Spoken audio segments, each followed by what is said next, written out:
Domingo Maior. Oferecimento Itaipava, a cerveja sem comparação.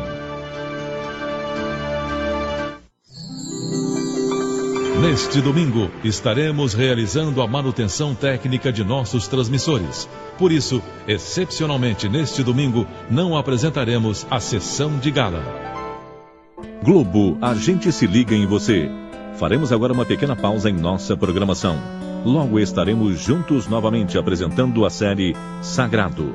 Logo depois, Telecurso Educação Básica, 5h15. Telecurso Profissionalizante com aula de Administração número 3, 5h30.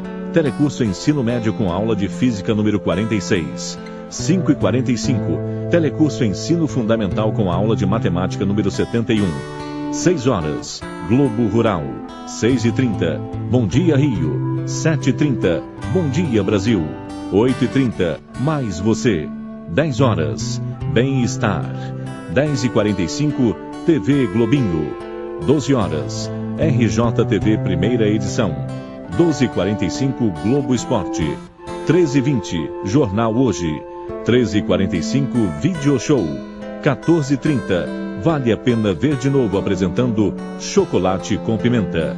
16h15, Sessão da Tarde com o filme As Loucuras de Dick e Jane. Logo depois, Globo Notícia. 17h45, Malhação.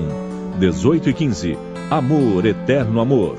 19h15, RJTV Segunda Edição. 19h30, Cheias de Charme. 20h30, Jornal Nacional. 21h15, Avenida Brasil. 22h30, Tela Quente com o filme Pequenos Invasores. 0 hora, Jornal da Globo.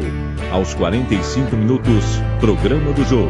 E logo depois, Sessão Brasil com o filme A Mulher do Meu Amigo.